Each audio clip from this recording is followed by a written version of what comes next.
In the spring of 1870, a lone federal marshal riding through the Choctaw Nation came across 17 bodies arranged in a flawless circle around the embers of a dying campfire. Every man had been shot once directly between the eyes, and each cold hand clutched a single playing card from one matching deck. The marshal tallied the cards twice before the full weight of what he was seeing settled in. The dead were Pinkerton agents, Texas Rangers, bounty hunters, and 3 deputies from his own office in Fort Smith, Arkansas.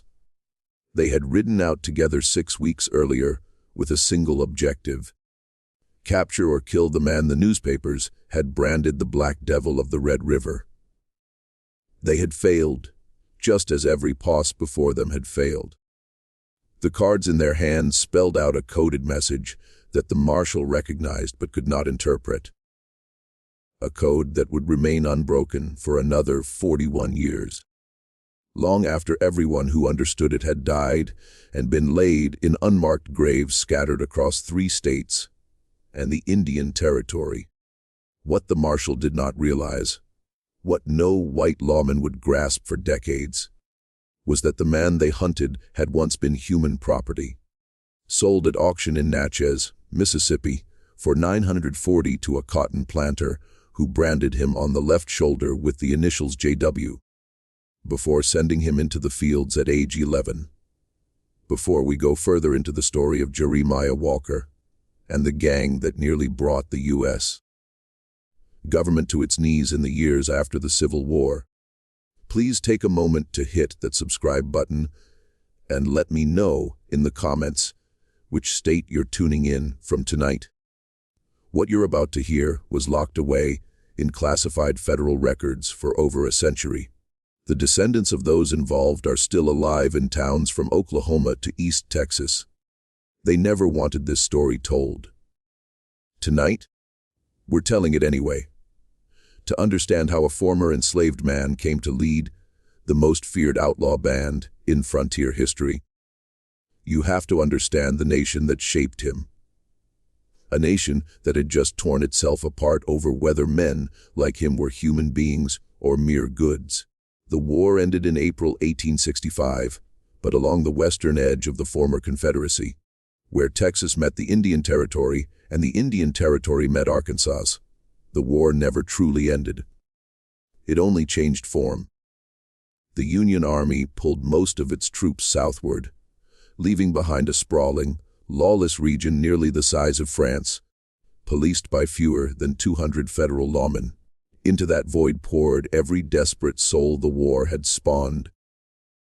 Confederate guerrillas who refused to surrender, Union deserters wanted for murder in 3 states, Comanche and Kiowa raiders driven from their hunting grounds, Mexican vaqueros displaced by new Anglo cattle barons, Chinese laborers left stranded after finishing the railroads, and tens of thousands of freed men with nowhere to go and nothing to their names but the clothes they wore, walking west because the South they had known had become a slaughterhouse for any black man caught alone after dark. The town of Boggy Depot sat near the heart of this chaos in the Choctaw Nation, about 40 miles north of the Red River. In the autumn of 1866, it was the sort of place where a man could buy a meal, a horse, or another man's life for roughly the same price. The streets were unpaved, and the buildings were thrown together from green cottonwood that warped and split as it dried, giving every door and window a crooked look, as if the town itself had been built by a drunk who couldn't remember how houses were supposed to fit together. There were 3 saloons, 2 owned by the same Choctaw merchant, Pushmataha Folsom, a descendant of a famous chief who had grown rich selling whiskey to soldiers during the war and saw no reason to stop now that the soldiers had gone home. There was a single store run by a Scottish trader named Angus McRae, who kept a loaded shotgun under the counter and a Bible on top, known to settle disputes with whichever was closer to hand. There was a livery stable, a blacksmith, and a small adobe building that served as both jail and courthouse for whatever rough justice the Choctaw Lithers police could administer when they bothered to ride through, which was becoming increasingly rare as the territory sank deeper into disorder. Boggy Depot that autumn was less a town than a wound that had begun to scar over without healing properly underneath. Wagons rolled in at all hours from the south, from Texas, carrying men who wouldn't give their names and goods whose provenance no one asked about. Wagons rolled out at all hours toward the north, toward Fort Smith, carrying things that had once belonged to others. The graveyard on a small rise behind the abandoned Methodist mission had grown by 47 new graves in the 18 months since the war ended, and only 9 of those buried had died of natural causes. The rest had died, as the saying went in that country, of lead poisoning or rope fever, or the kind of accident involving a knife, a back, and a moonless night. The Choctaw Lithers Police, a small mounted force authorized by treaty to keep order, had ridden through twice in the past year, both times after killings serious enough to embarrass the tribal government in Tuskahoma. Both times they questioned a few witnesses, found nothing, and rode away, leaving Boggy Depot to settle its accounts in its own way. The mission building still stood at the town's western edge, its roof half collapsed, heavy oak doors hanging open. Inside, the children of townsfolk and passing strangers played among broken pews and a shattered pulpit, occasionally finding a torn hymn page or a fragment of colored glass someone had thought worth shooting at.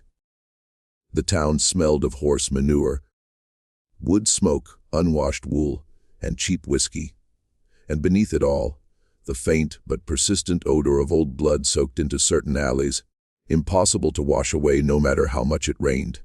Into this town, on a cold November morning in 1866, walked a black man of about 20, 6'2", lean as a coyote, wearing a Union Army cavalry coat, with a corporal's chevrons still on the sleeve and a wide, brimmed slouch hat pulled low over eyes the color of wet slate. He carried a Spencer repeating carbine across his back, 2 Colt Army revolvers on his hips in a cross, draw rig he'd cut himself from harness leather, and a Bowie knife in his right boot. He had no horse. He'd walked the last 60 miles from the Texas border through country, where a black man traveling alone was generally considered fair game for anyone who wanted his weapons or his life. He hadn't been bothered. The reasons for that would become clear to the people of Boggy Depot in the months ahead. His name, he told Angus McRae when he came into the store to buy salt pork and coffee, was Jeremiah Walker. He had served 3 years in the 1st Kansas Colored Infantry, fought at Honey Springs, been wounded twice, and been mustered out at Fort Leavenworth in 1865 with a discharge paper, a back pay voucher the Army had refused to honor, and his former owner's brand still visible on his left shoulder. McRae looked him over once, noticed the way Walker stood with his back to the corner, and his eyes on the door, recognized the look of a man who had long ago decided he would never be taken alive, and counted out the goods without comment, even throwing in a small bag of dried apples. Years later, when McRae was old and most of the people in this story were dead, he told a journalist from St. Louis that he had known from the moment Walker walked into his store that the country was about to change. Though he had no way of guessing how much, the fragments of Walker's early life, recovered mostly through the patient work of black historians at Howard University in the 1930s and 40s, paint a picture of a childhood designed to break a human being, and yet somehow producing, through some combination of accident and ferocious will, the opposite. He had been born in 1846 on a cotton plantation in Adams County, Mississippi, the property of a planter named Josiah Whittington, who owned roughly 200 enslaved people and ran his operation on what he called scientific principles. He had read the agricultural journals of the time and concluded that productivity could be maximized by breaking slave families apart and selling children when they reached working age, on the theory that workers without family ties were less likely to escape and more focused on their tasks. Walker's mother, whose name in the plantation ledgers was given only as Hannah, had been sold south to Louisiana when Jeremiah was 9. He never saw her again. His father, whose identity Walker himself never knew for certain, was probably a free blacksmith from Natchez who had been allowed brief, tightly controlled visits to the plantation and who disappeared from local records in 1853, possibly murdered, possibly fled. At 11, Walker was sold to a cotton planter in northern Louisiana, the man whose initials would be burned into his shoulder, who treated him with a casual brutality that was by the standards of the time and place neither unusual nor noteworthy. Walker escaped at 15 in 1861 during the chaos of the early war and made his way north through the Mississippi swamps to Union lines, where he was eventually directed to a recruiting station in Kansas, enlisting black soldiers for what would become the 1st Kansas Colored Infantry. He served with distinction for 3 years. He learned to read in the regimental school, taught by a Quaker chaplain from Pennsylvania, who would later remember him in a published memoir as the most quietly intelligent young man he had ever encountered. With a memory that retained everything and an instinct for tactical situations that would have made him a senior officer in any army that allowed black men to wear officers' insignia. The Union Army did not allow this. Walker was discharged as a corporal, having been recommended for promotion to sergeant on 3 separate occasions, and denied each time on grounds that the regulations of the period prohibited. What happened over the next 18 months in the territory between the Red River and the Canadian River is documented in fragments, in Choctaw Lythor's records, in federal marshal dispatches from Fort Smith, in private correspondence of Texas cattlemen, and in oral histories that black families in eastern Oklahoma still tell their children. Though now they tell them quietly, because the descendants of those who hunted Jeremiah Walker still live in those same counties, and old grudges in that country have a way of outliving the men who first conceived them. By the spring of 1868, Walker had assembled a band so improbable in its makeup that federal authorities at first refused to believe the reports they were receiving. There were 7 black freedmen, all former Union soldiers like Walker himself, including a Tennessean named Cassius Pettigrew, who had been a regimental scout and could read sign on bare rock. There were 4 Comanche warriors led by a man called Tabananica, whose name meant sound of the sun, who had lost his entire family to a Texas Ranger raid in 1864 and saw the new alliance as a continuation of his war against white settlers by other means. There were 3 Mexican brothers from the Nueces Strip, Ignacio Raymond and Severino Quintanilla, whose father had been hanged by Anglo-vigilantes during the so-called Cart War, and who brought with them the brutal efficiency of borderland feuds.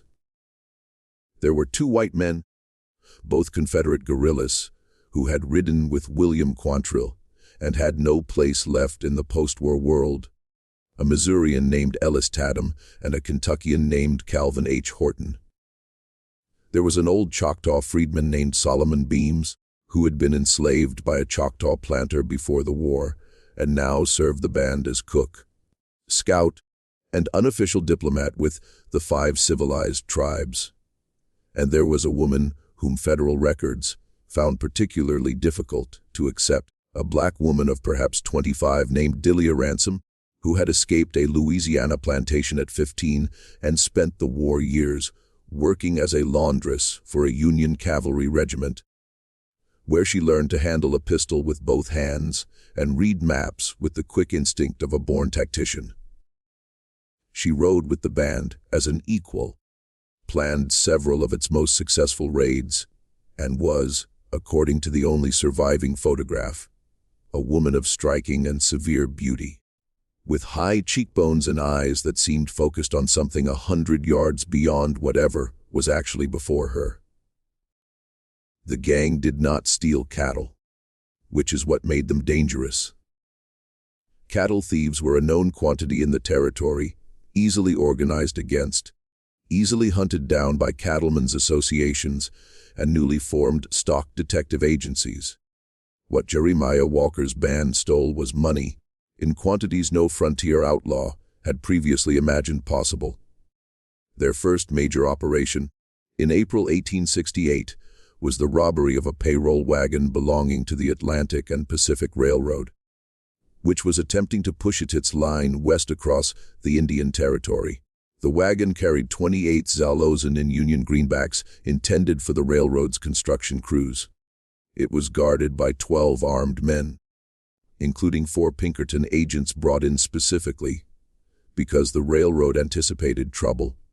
The wagon was struck at 300 in the morning by a force the surviving guards estimated at 30 riders. The Walker's entire band never numbered more than 20. The attack lasted less than 4 minutes. 3 guards were killed, including 2 Pinkertons. The rest were stripped of weapons and tied to trees. The money was loaded onto pack mules and carried east into the Kiamichi Mountains, where it disappeared into a network of caves the Choctaw freedmen had used as hiding places during the war. None of it was ever recovered. The surviving guards, when they were finally able to give coherent statements at Fort Smith, spoke of an attack that did not feel like an attack at all. There had been no shouted demands, no warning shots, no announcement of intentions. Instead, there had been a sudden silence, the kind that drops on a forest when a predator has entered it, the silence of every small animal holding its breath at once. The 2 lead horses pulling the wagon had collapsed simultaneously, killed by what proved on examination to be 2 perfectly placed rifle shots fired from more than 300 yards by marksmen the guards never saw. Then the riders emerged from the timber on both sides of the road, walking their horses slowly, faces covered with dark cloth. Guns held ready, but not pointed at anyone in particular, the way a man holds a gun when he is so certain of his ability to use it that he sees no need to threaten. 3 of the guards, including the senior Pinkerton, attempted to draw their weapons. They were shot dead before their hands completed the movement. By riders no one saw aim. The other guards raised their hands. They were ordered. In a calm voice, one of them later described as sounding like a country school teacher, addressing a particularly slow class, to dismount, remove their gun belts, walk to designated trees, and put their wrists together behind the trunks. They complied. They were tied with cord cut to exactly the right length in advance. They were searched, and any small valuables on their persons, watches, rings, personal cash, were pointedly left untouched. Only the railroad money, the company money, was taken. One of the guards, a young Pinkerton from Pennsylvania on his first Western assignment, began to cry. One of the masked riders dismounted, walked over, and offered him a sip from a flask of whiskey. The young man accepted. The rider patted his shoulder, returned to his horse, and rode away. By the time a passing freight wagon found them at dawn, the guards had been tied to their trees for nearly 5 hours. The only thing any of them could agree on was that the men who had attacked them were not ordinary outlaws. They had been, one guard said, soldiers. The kind who had survived the war by becoming better at killing than the people trying to kill them, and then had decided, for reasons no one understood, to keep going. What disturbed the Pinkerton agency More than the loss of the money was the discovery, when the survivors were untied, that each had been tagged with a small paper pinned to his shirt. All the papers said the same thing. In a careful schoolmaster's hand, "We could have killed you. We chose not to. Tell your masters that the next time, the choice will be different." The Pinkerton agency didn't know what to do with this. The agency had been founded 20 years earlier by a Scottish abolitionist named Alan Pinkerton, who had run safe houses on the Underground Railroad, and who in his younger days would probably have understood what Jeremiah Walker was doing better than any man alive.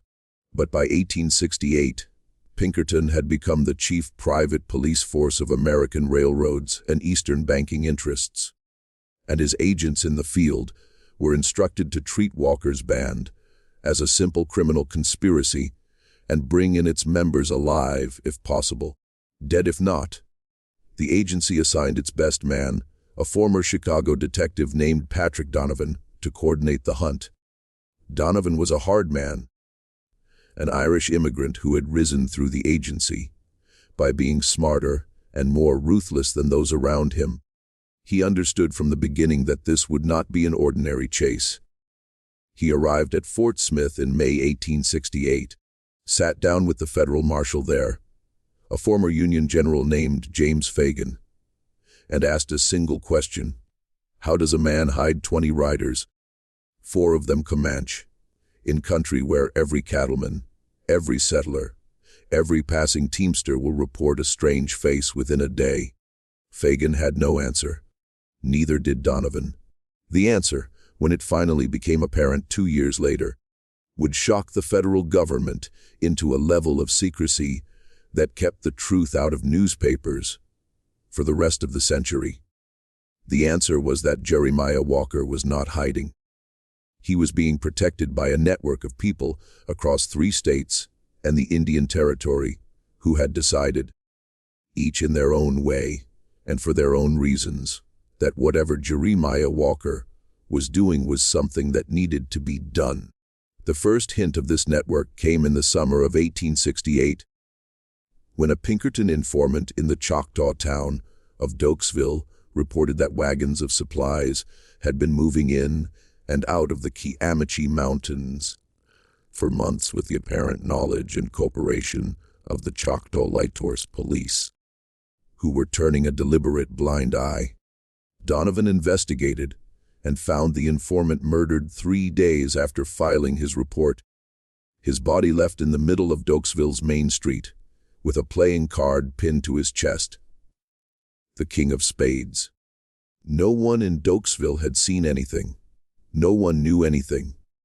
When Donovan threatened to bring federal troops in, the Choctaw chief, a man named Allen Wright, a graduate of Union College who had once translated the Bible into the Choctaw language, looked at him with the patient contempt of a man who had been dealing with white officials his entire life, and said only that the Choctaw Nation was a sovereign government under the treaties of 1866, that federal troops could not enter without Choctaw consent, and that consent would not be given.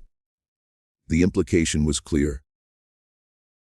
Walker had the protection of the Choctaw government, or at least enough of its officials to make that protection effective. Donovan returned to Fort Smith and sent a long telegram to Pinkerton headquarters in Chicago.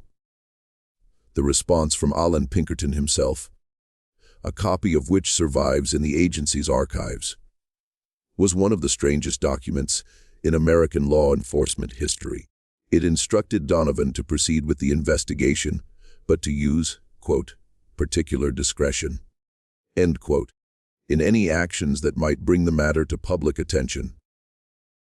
Pinkerton himself, the old abolitionist, seemed to understand that something complicated was happening on the southwestern frontier, something that did not fit neatly into categories of law and crime, and he was reluctant to bring the full weight of his agency down on it, without first knowing what he would be destroying.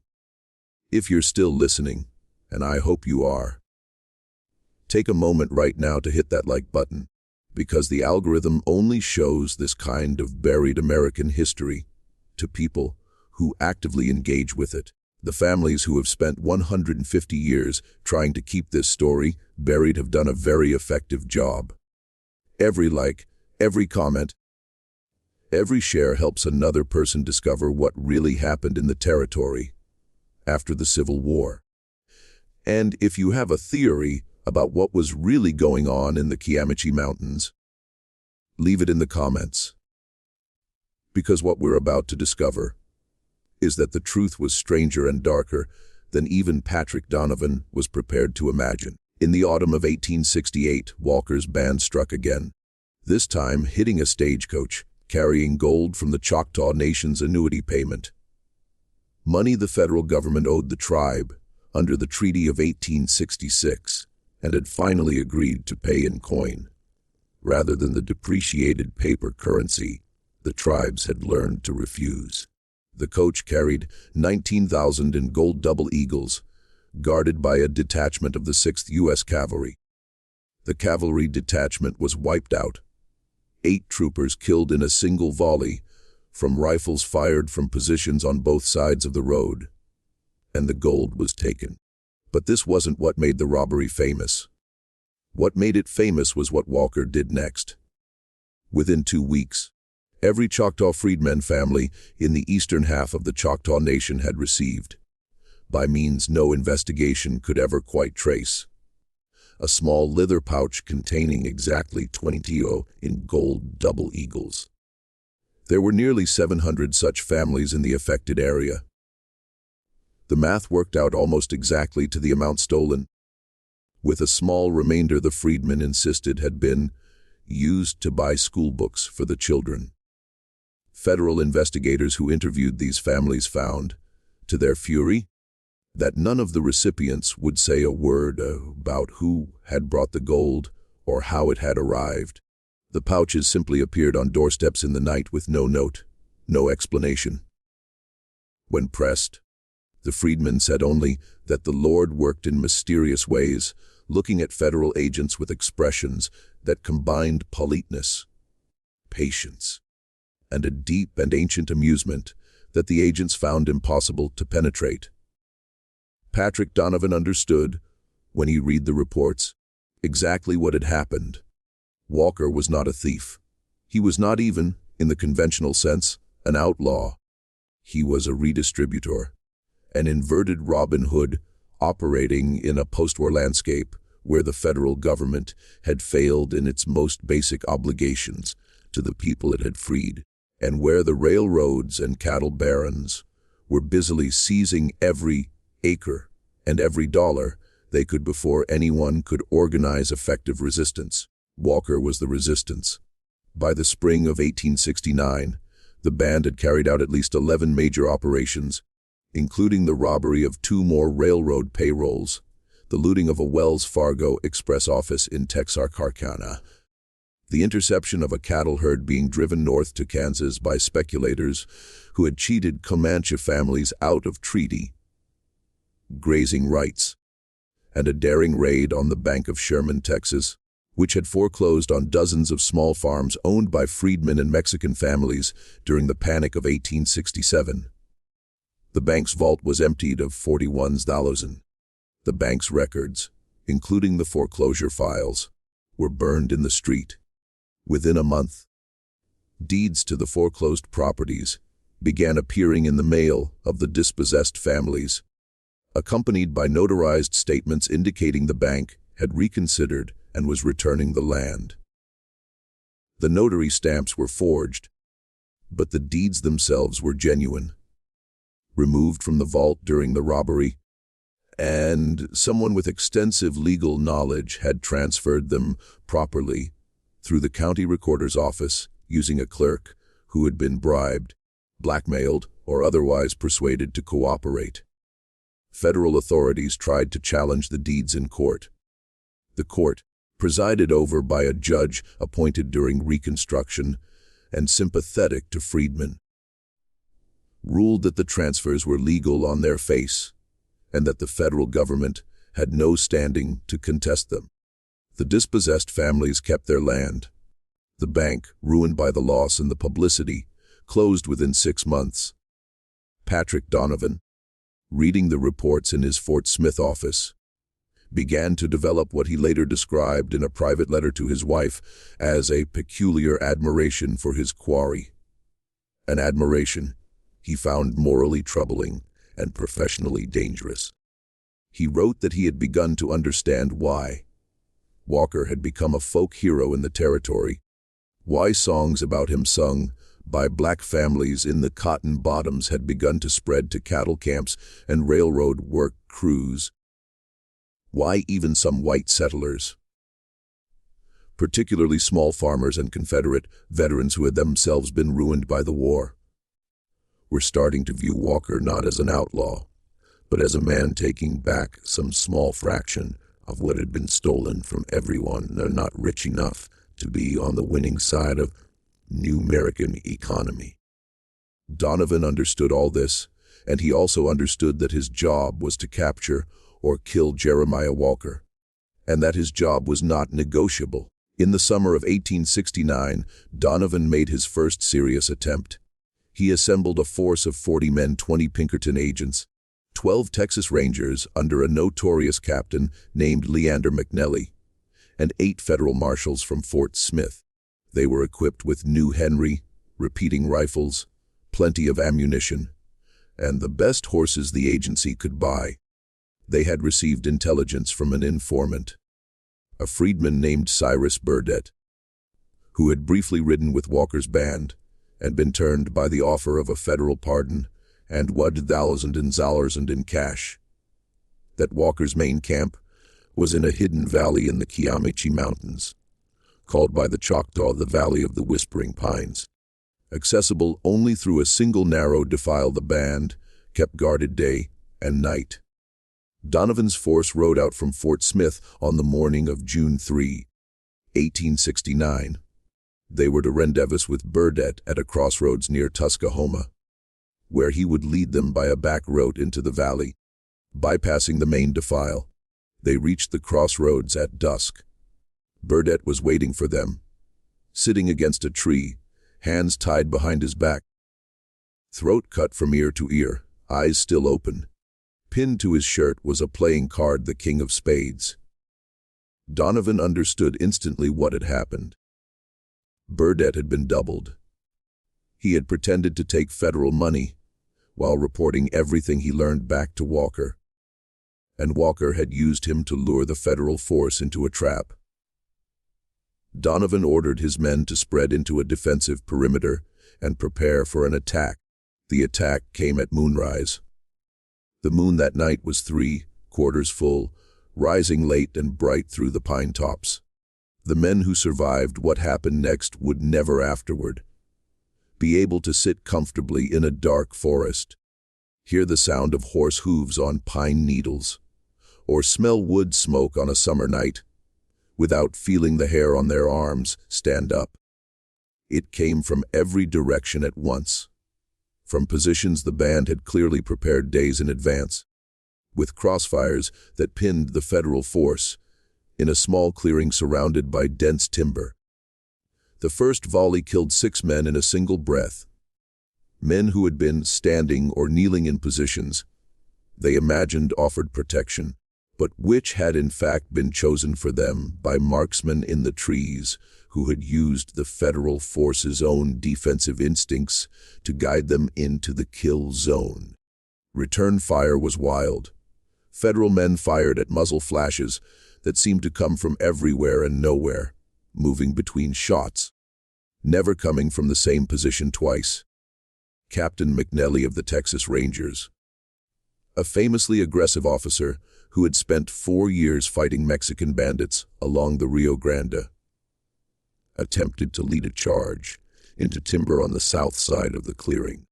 He was shot through the neck before he had taken 5 steps, dying slowly over the next 10 minutes, while his men crouched behind logs, watched him bleed, and could not move to help without drawing the same fire. The voice of Jeremiah Walker himself, or someone speaking for him, called out from somewhere in the darkness, in English clear enough to carry across the clearing, telling the federal men to lay down their weapons, stand up with their hands empty, and they would not be killed. Donovan, bleeding from a shoulder wound that had nearly killed him, made the decision he would second guess for the rest of his life. He ordered his men to surrender. The fight lasted less than an hour. When it was over, 16 of Donovan's 40 men were dead, 12 more were wounded.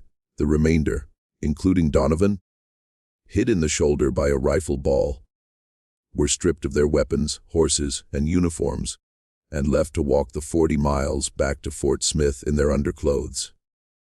None of Walker's band, as far as anyone could tell, had been killed or even wounded.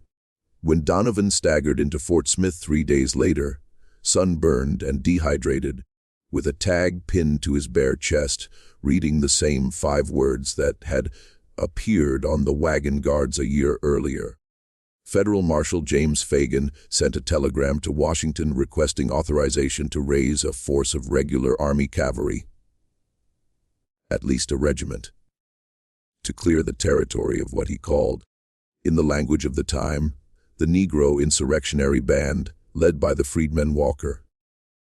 The War Department's response, when it finally came, was to deny the request. The reasons for denial would not become clear for another 50 years, when the relevant files were opened to historians. The truth, which the War Department understood and James Fagan did not, was that Jeremiah Walker's operations had become entangled in a much larger political conflict involving Reconstruction policies, the legal status of freedmen in Western territories, and desperate efforts by railroads and cattle interests to seize control of the Indian Territory before effective federal authority could be established. To send a regiment of cavalry into the territory to hunt down a band that included Comanche warriors and was protected by the Choctaw government would, the War Department feared, trigger exactly the kind of larger Indian war General Sherman was trying to avoid. It would also, less officially, but perhaps more importantly, draw national attention to the fact that the federal government was failing catastrophically to protect freedmen and was allowing the South to reimpose de facto slavery through the convict lease system, black codes, and rising Klan violence that federal authorities were either unable or unwilling to suppress. Walker was an embarrassment.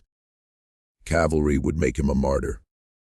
Better to let the Pinkertons handle it quietly, out of the public eye, and hope the problem would eventually solve itself through the slow attrition of arrests, betrayals, and natural causes that eventually consumed every outlaw band. This was the policy the Grant administration adopted. Patrick Donovan was instructed to continue his pursuit with whatever resources the agency could provide, and to keep the matter out of newspapers. Donovan, who had nearly died in the Valley of the Whispering Pines, accepted his orders with a grim sense of having finally understood the kind of country he was working for. What followed was 3 years of a strange, slow, deeply secret war fought in the canyons, bottoms, and small towns of the Indian Territory, the Texas borderlands, and the cotton districts of southwestern Arkansas. Walker's band continued to operate, hitting selected targets with surgical precision, never striking the same place twice, never killing more than the operation required, always leaving behind their playing cards and tagged messages.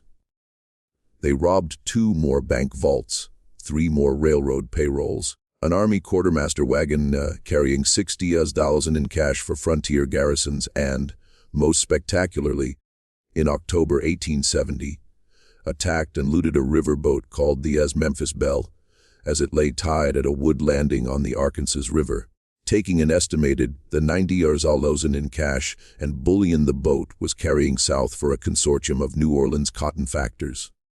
In each case, the proceeds disappeared into the network of caves, sympathetic farmers, and quietly bribed officials that Walker had constructed across 3 states. In each case, within weeks of the robbery, freedmen families, dispossessed Indian families, ruined small farmers, and Mexican families displaced by Anglo cattle barons would receive small, unmarked packages of cash, deeds returned from foreclosure, livestock that had been stolen from them years earlier and reappeared at their gates with no explanation. Walker had built, in effect, a parallel economy, a redistributive system funded by armed expropriation from the largest concentrations of capital in the post-war economy, operated through a network of mutual aid that crossed every line of race, religion, and language in the borderlands. Patrick Donovan understood all of this, and the more he understood, the more he found himself, against his will and against his orders, beginning to admire the man he had been sent to destroy. He wrote in his journal, which his granddaughter discovered in a Chicago attic in 1947 and eventually deposited at the Newberry Library, that Walker was the most dangerous man in America, not because he was killing white people, but because he was demonstrating that an alternative to the developing American economy was possible, and that this alternative could be defended by men and women willing to die for it. Just when we thought we'd seen it all, the horror in the Kiamichi country intensifies. If this story is giving you chills, share this video with a friend who loves dark mysteries. Hit that like button to support our content, and don't forget to subscribe so you never miss stories like this. Let's discover together what happens next. The thing that finally broke the band, the thing no Pinkerton or federal marshal investigation had been able to accomplish, was something no one had foreseen. It was not betrayal, though there had been many attempted betrayals over the years. It was not military force, though Donovan continued to assemble and dispatch pauses with grim regularity. It was, in the end, a combination of personal grief and strategic miscalculation, the same combination that has destroyed every armed resistance movement in human history sooner or later. In the spring of 1872, Delia Ransom was pregnant. The father was Jeremiah Walker himself, with whom Delia had been intimate, records suggest, since at least 1868, though their relationship had been kept carefully concealed even from the rest of the band, both because Walker believed personal attachments made a man vulnerable, and because Delia herself had insisted on operating as an equal commander, not as a wife or consort. The pregnancy changed everything. Walker, who had survived childhood slavery, 3 years of war, and 4 years as the most hunted man in the Western Territories, found himself for the first time confronting the possibility of something he had never allowed himself to imagine: a future, a child, a family. Records suggest he and Delia began in the summer of 1872 to plan their withdrawal from the band. They would not abandon operations entirely, but they would shift to a quieter role, advisory rather than operational, allowing younger men like Cassius Pettigrew and Tabananica's nephew, a young Comanche warrior named Poitzquasho, to take over leadership. Walker and Delia would relocate with the child to a small farm in the Choctaw Nation that had been quietly purchased in Solomon Beam's name, where they would try to live whatever years remained to them as ordinary people. It was a beautiful plan. It was a sentimental plan. It was, as Walker himself probably understood, a plan no man in his position had any right to make. The plan was discovered by Patrick Donovan in October 1872 through a piece of dumb luck so improbable that Donovan himself, in his journal, attributed it to the direct intervention of a god in whom he had not previously believed. A Choctaw freedman named Ezekiel Folsom, distantly related to saloon owner Pushmatawa Folsom and to the Choctaw chief, had been arrested in Fort Smith on horse theft charges. To save himself from a long sentence, he offered information He had heard from his cousin, who worked at the recorder's office in Tuscaloosa, that a deed had recently been registered for a small farm near the town of Atoka in the name of Solomon Beams. Folsom didn't know who Solomon Beams was. He didn't know why the information should be valuable.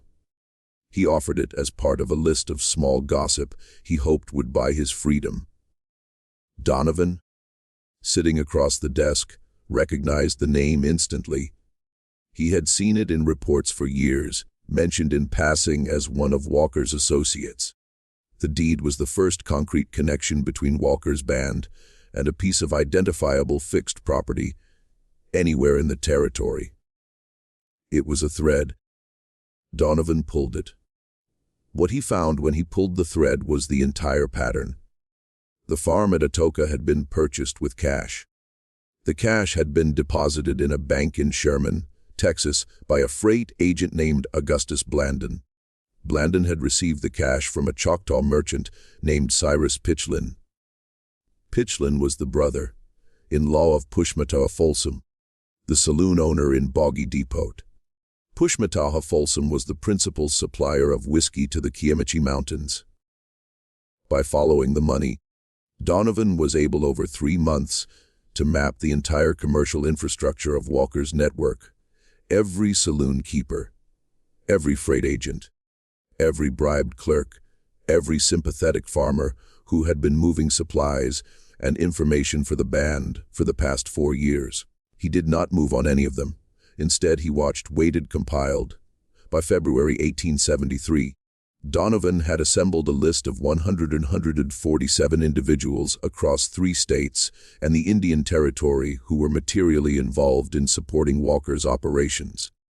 He had also identified with reasonable confidence the location of the farm at Atoka, where Walker and Delia Ransom were planning to retire after the birth of their child, expected in the late spring. Donovan then did something no Pinkerton agent had done before. He went directly to Outlaw Pinkerton in Chicago and laid out the entire case. He explained what Walker had built, what the network was, what it did, why freedmen, Indians, Mexican families, and ruined white farmers were protecting it. He explained that any attempt to destroy the band by force, even with all this intelligence in hand, would create martyrs and harden the network into a permanent insurgency the federal government would never suppress without a level of violence. Politically impossible. He proposed instead a different approach. Make Walker an offer. The offer, as Donovan finally presented it through an intermediary in March 1873, was this: Walker and Delia Ransom could keep the farm at Atoka. They could keep their unborn child. They would receive federal pardons, signed personally by President Grant, for all crimes committed by them or any member of their band during the years of operation. In exchange, they would disband the band, return to private life, and use their remaining moral authority among freedmen and Indian peoples of the territory to discourage further organized resistance to the federal government and the developing American economy. They would, in effect, sell out. The intermediary was Solomon Beams, the old Choctaw freedman cook, whom Donovan had been holding in protective custody at Fort Smith for 2 months without filing charges. Donovan had treated Beams well, fed him at the marshal's table, allowed him to write letters to his family, and had explained to him with patient clarity what would happen to the entire network of 147 people, including Beams's own wife and 3 children, if the offer were rejected. Beams understood. He carried the offer back into the Kiamichi Mountains, delivered it to Walker personally in the Valley of the Whispering Pines on a cold March evening in 1873. What was said between them is not recorded, because Solomon Beams refused for the rest of his long life to discuss it with any white man, and the only people he ever told the full story to were 3 black ministers in eastern Oklahoma, all of whom died without writing it down. What is known is that Walker accepted the offer. He understood the way Donovan had hoped he would, that the cost of refusal would be paid not by him, but by everyone who had stood with him for the past 5 years, and that he had no right to ask them to pay that cost for the sake of his own pride or continued resistance. The plan was set for the night of April 17, 1873. Walker would meet Donovan at a remote cabin near the Texas border, where the formal pardons would be signed and the disbandment would begin. Walker would come alone. Donovan would come alone. The agreement was witnessed by Solomon Beams and by a Choctaw judge named Allen Wright. The same Allen Wright who had been chief of the nation when Donovan first investigated the Dokesville murder 5 years earlier, and who had agreed, after considerable pressure, to serve as guarantor of the federal government's good faith. Walker arrived at the cabin at midnight on April 17 alone on a horse, carrying no weapons. Donovan was waiting. The pardons were signed. The two men shared a bottle of whiskey. The first time, Walker remarked, he had ever drunk with a white lawman. They talked for several hours about the war, the territory, the future. Donovan wrote in his journal that Walker spoke of his unborn child with a softness he had not expected from a man who had killed, perhaps, 50 men over the course of his career. He wrote that Walker had asked him at one point during the long night whether he thought the Grant administration would actually honor the pardon, whether it would hold in any court, whether the land at Atoka would remain in his name, if some ambitious prosecutor challenged it 5 years later. Donovan said honestly that he did not know. He said he had done everything within his authority to make the agreement binding, that the pardon bore the president's signature, that Judge Allen Wright had agreed to serve as witness and guarantor, but that the United States government was not in the habit of keeping promises to black men or Indians, and that Walker would be a fool to trust any piece of paper from Washington. Walker smiled at that, a small, private smile that Donovan would remember for the rest of his life, and said only that he was tired, that he had been tired for 10 years, and that he had decided a foolish trust was preferable to the alternative, spending the rest of his life running from men like Donovan, raising his child on the run, watching his child grow up, expecting to be killed the way his father and grandfather had been killed. He said he had made his peace with the possibility the pardon would not hold, and that if it did not, at least he would have tried. He said that was what he was giving up the band for. Not the farm, not the pardons, but the chance, however small, of a life not defined by the expectation of violence. They parted before dawn.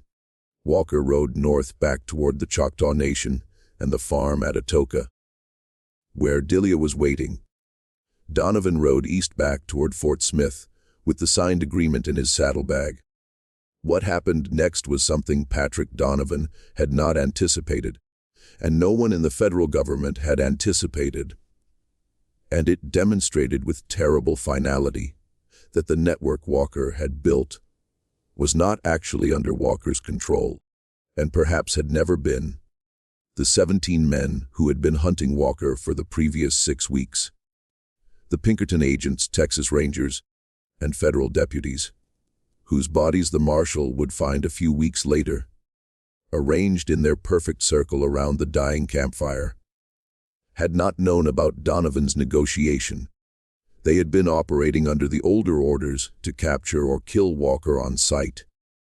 They had been close. They had picked up his trail 2 days before the meeting with Donovan and had been closing in on the cabin when Walker rode away at dawn. They caught up with him at mid-morning on April 18 in a small ravine about 12 miles south of the Red River in Texas. They surrounded him. They demanded his surrender. Walker, who was carrying no weapons because he had ridden to the meeting unarmed as a gesture of good faith, raised his hands and showed them the signed federal pardon. The leader of the posse, a Texas Ranger captain named Murray Hollister, took the pardon, read it, and threw it on the ground. He told Walker he did not recognize the authority of any pardon issued by the Grant administration. He said his orders came from the state of Texas and from the cattlemen's associations that funded his work. And those orders had not changed. He gave Walker 30 seconds to draw a weapon and defend himself. Walker, still without weapons, simply stood there. Hollister shot him through the chest from 12 feet. Walker fell. Hollister rode forward, dismounted, and put a second bullet through Walker's head as he lay dying in the dust. He then ordered the body hung from the nearest tree as a warning. The body was hung. The posse rode away. They did not know what they had done. They did not know about the network.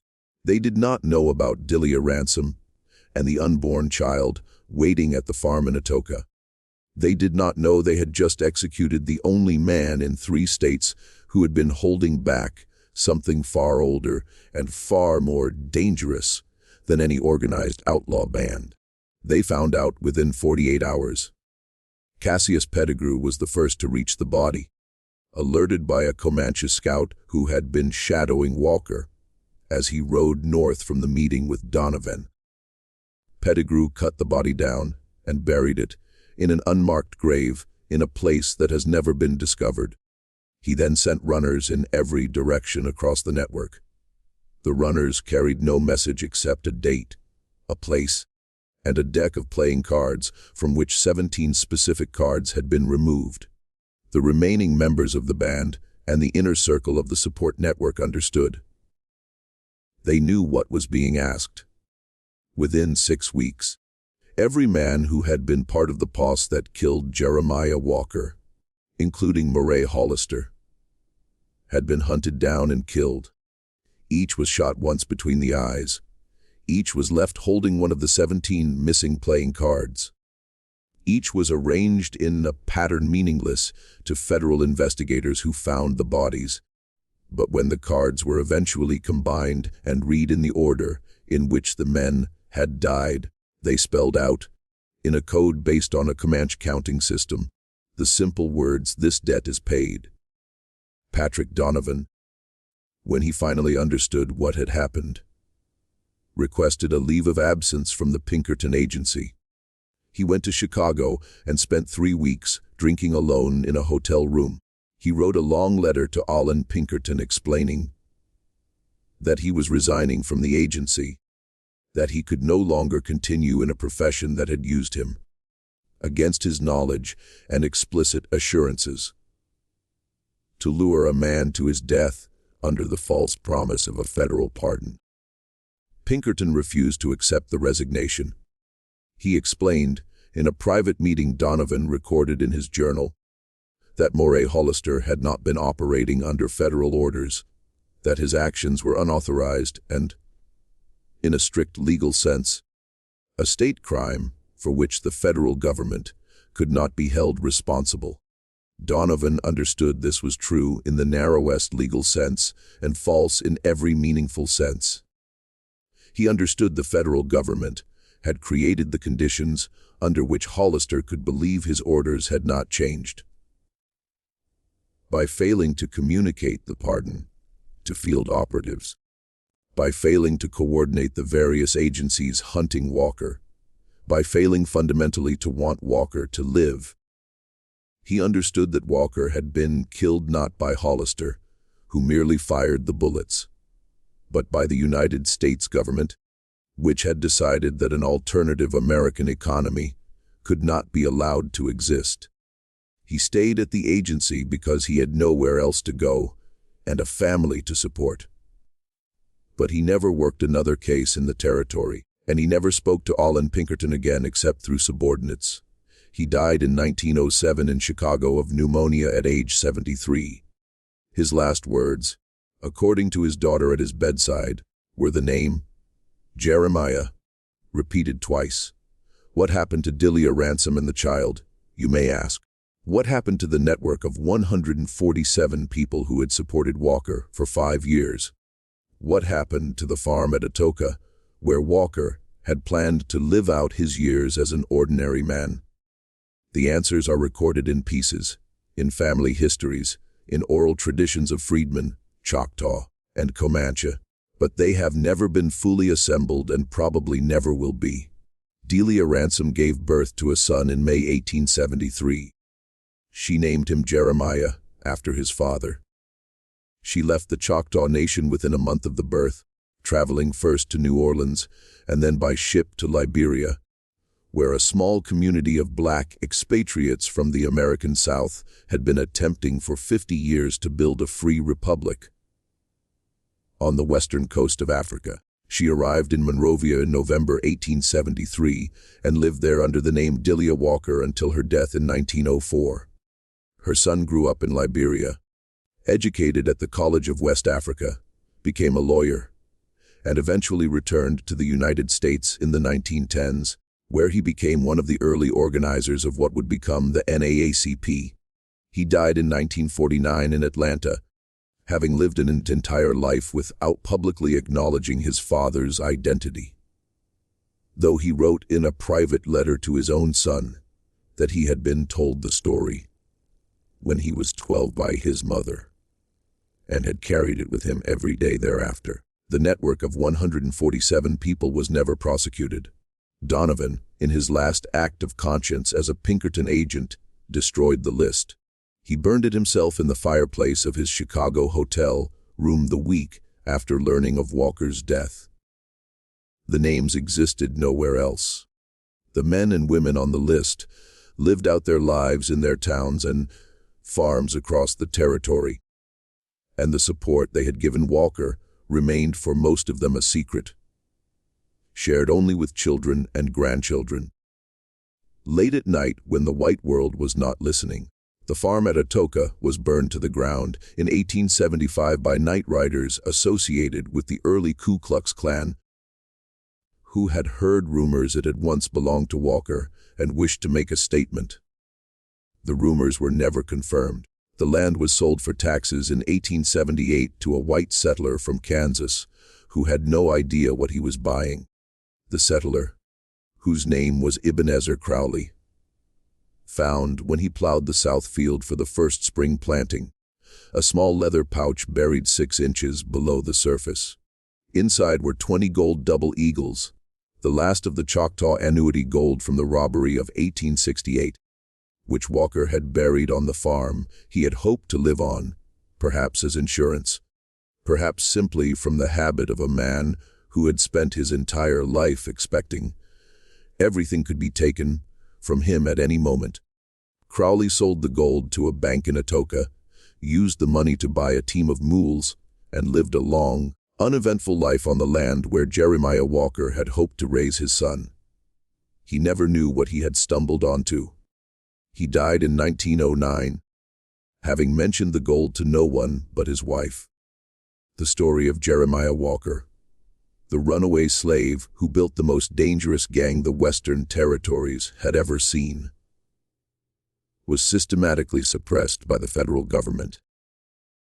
The Pinkerton Agency, the cattle interests that profited from his death, and the dominant historical narrative of the American West, which had no place for a black man on horseback with a Spencer carbine and a network of 147 people across 3 states willing to die to protect him. The story survived in fragments in songs.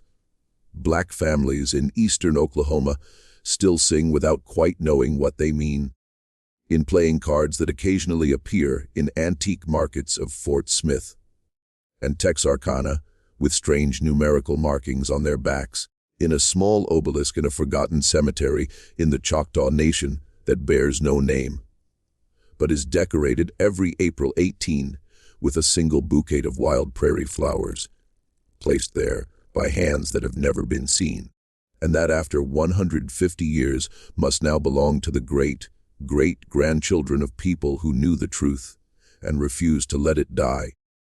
This mystery shows us that the history we are taught is rarely the history that actually happened, and that the most dangerous men in any society are not those who kill and steal for personal gain, but those who refuse to accept that the world, as they find it, is the only world that can exist.